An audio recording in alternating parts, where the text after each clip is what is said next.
आज है 27 अप्रैल 2024 दिन शनिवार।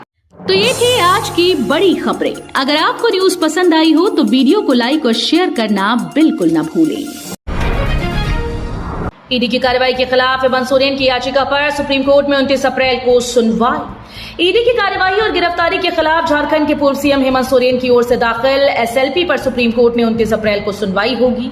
हेमंत सोरेन की ओर से वरिष्ठ अधिवक्ता कपिल सिब्बल ने जस्टिस संजीव खन्ना से एसएलपी पर तत्काल सुनवाई का आग्रह किया था, जिसके बाद कोर्ट ने इसे सुनवाई के लिए सूचीबद्ध कर लिया। दरअसल हेमंत सोरेन ने गुहार लगाई कि फैसला न आने से वो लोकसभा चुनाव के प्रचार में भाग नहीं ले पा रहे हैं।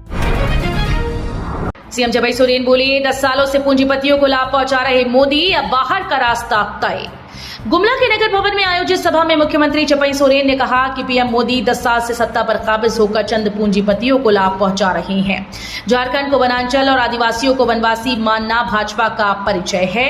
अब चुनाव आया तो भाजपा आदिवासी हित की बात कर रही है।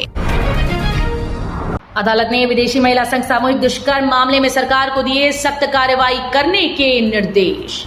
झारखंड हाईकोर्ट के कार्यवाहक मुख्य न्यायाधीश एस चंद्रशेखर व जस्टिस नवनीत कुमार की खंडपीठ में विदेशी महिला के साथ हुए सामूहिक दुष्कर्म और जज की जमीन पर कब्जा करने के मामले की सुनवाई हुई। सुनवाई के दौरान अदालत ने राज्य सरकार को जिलों में टास्क फोर्स को मजबूत बनाकर भूमाफिया, फिरौती की मांग करने और महिला हिंसा करने वालों पर सख्त कार्रवाई करने का निर्देश दिया। झारखंड में दूसरे चरण की 3 सीटों पर चुनाव की अधिसूचना जारी। यहां 3 मई तक होगा नामांकन। झारखंड में लोकसभा चुनाव के तहत पहले चरण की 4 सीटों पर नामांकन प्रक्रिया खत्म होने के बाद दूसरे चरण की 3 सीटों कोडरमा, चतरा, हजारीबाग में सियासी दंगल शुरू हो गया है। भारत निर्वाचन आयोग ने शुक्रवार को इन तीनों सीटों पर चुनाव की अधिसूचना जारी की। आयोग ने शुक्रवार को झारखंड विधानसभा के गांडे उपचुनाव की भी अधिसूचना जारी की।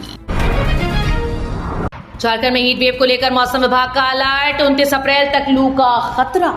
झारखंड में 29 अप्रैल तक के लिए मौसम विभाग ने हीट वेव का अलर्ट जारी कर दिया है। मौसम विभाग ने कई जिलों के लिए एडवाइजरी जारी की। 26 अप्रैल को राज्य के जिन इलाकों में सबसे ज्यादा हीट वेव का खतरा रहा उनमें कोल्हान प्रमंडल के पूर्वी और पश्चिमी सिंहभूम, सरायकेला, खरसावां, उत्तरी छोटा नागपुर प्रमंडल के बोकारो और धनबाद, संथाल प्रमंडल के जामताड़ा, दुमका, पाकुड़, गोड्डा, साहिबगंज शामिल है। बर्ड फ्लू के खतरे के बाद कई इलाकों में चिकन अंडे की बिक्री पर रोक। बर्ड फ्लू की पुष्टि के बाद होटवार के 1 किलोमीटर के दायरे में कुक्कुटों की कलिंग, वैज्ञानिक विधि से निस्तारण और कीटाणु शोधन का कार्य जारी है। वहीं संबंधित इलाके में ब्रॉयलर व देसी मुर्गी अंडे की बिक्री और परिवहन का काम बंद रहा। रांची जिला प्रशासन के निर्देश पर ऐसे सभी स्टॉल और दुकानें बंद रही। अवैध तस्करी पर पुलिस की बड़ी कार्रवाई। रांची से 4 लोग गांजे के साथ गिरफ्तार। लोकसभा चुनाव के मद्देनजर झारखंड में मादक पदार्थों की अवैध तस्करी पर पुलिस की कार्रवाई लगातार जारी है। इसी क्रम में 4 लोगों को गांजे के साथ गिरफ्तार किया गया। इसमें 2 महिलाएं हैं। ये गिरफ्तारी रांची के खादगड़ा बस स्टैंड से हुई। पूछताछ में खुलासा हुआ कि इन लोगों ने बनारस की सामूहिक टिकट करा रखी थी। बिहार में शराबबंदी झारखंड के लिए साबित हुई अभिशाप, सैकड़ों लोगों ने गंवाई जान। 8 साल पहले बिहार में हुई शराबबंदी ने झारखंड से सटे सीमावर्ती इलाके में बहुत कुछ बदल कर रख दिया। शराबबंदी की वजह से इन इलाकों में अवैध शराब का कारोबार ऐसा पनपा कि इससे दोनों ही राज्यों में कई परिवार तबाह हो गए। बिहार में अवैध शराब ने पिछले 5 सालों के दौरान सैकड़ों लोगों की जान ले ली तो झारखंड में इस कारोबार में लगे कई युवाओं का भविष्य तबाह कर दिया। देवघर के 200 से अधिक लाइसेंसधारियों ने नहीं जमा कराया आर्म्स।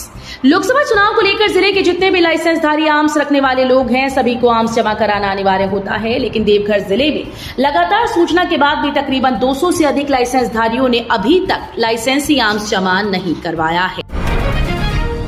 सरयू राय खुद नहीं लड़ेंगे धनबाद से चुनाव, दूसरे को उतारेंगे मैदान में। जमशेदपुर पूर्वी के विधायक सरयू राय धनबाद से लोकसभा चुनाव नहीं लड़ेंगे। धनबाद से कांग्रेस द्वारा अनुपमा सिंह को प्रत्याशी बनाए जाने के बाद सरयू ने चुनाव न लड़ने का फैसला किया। उन्होंने कहा कि वे अब लोकसभा चुनाव नहीं लड़ेंगे बल्कि किसी और को धनबाद से प्रत्याशी बनाएंगे। वे फिलहाल पटना में हैं। प्रत्याशी किसे बनाया जाए जल्द फैसला हो जाएगा। बांग्लादेश और झारखंड के व्यापारियों के बीच आदान प्रदान से निवेश की संभावनाएं बनेंगी। पीपल्स रिपब्लिक ऑफ बांग्लादेश वाणिज्यिक सचिव शमशुल आरिफ ने झारखंड चैंबर के पदाधिकारियों व सदस्यों के साथ बैठक की। यहां प्रदेश की अर्थव्यवस्था और विकास की संभावनाओं पर चर्चा की गई और सुझाव का आदान प्रदान हुआ। निवेश के अवसरों पर बातें हुई। चैंबर अध्यक्ष किशोर मंत्री ने बांग्लादेश और झारखंड के स्थानीय व्यापारी और उद्यमियों के बीच वृहद स्तर पर B2B मीटिंग को जरूरी बताया। अमित शाह का बड़ा बयान। खिलचीपुर में मंच से अमित शाह ने कहा, दिग्गी राजा की सलाह से राहुल बाबा ने अपने घोषणा पत्र में शामिल किया है कि कांग्रेस सरकार आएगी तो मुस्लिम पर्सनल लॉ लाएगी। सरकार तो आनी नहीं, फिर भी क्या ट्रिपल तलाक फिर से लाना चाहिए क्या? शरिया कानून से देश चलना चाहिए क्या? कांग्रेस मुस्लिम पर्सनल लॉ लाकर पिछले दरवाजे से शरिया कानून लाना चाहती है। ये दिग्गी राजा इनसे भी 2 कदम आगे है। शर्म करो दिग्गी राजा। अबू आवास के 6,528 लाभुकों को मिली पहली किस्त, 5,227 ने पूरा नहीं किया काम। अबू आवास योजना के तहत 6,528 लाभुकों को पहली किस्त देने के बाद भी अभी तक 5,227 लाभुकों ने प्लिंथ लेवल तक काम पूरा नहीं किया। इनमें से मात्र 1,301 लाभुकों ने प्लिंथ लेवल तक काम कर जियो टैग करवाया।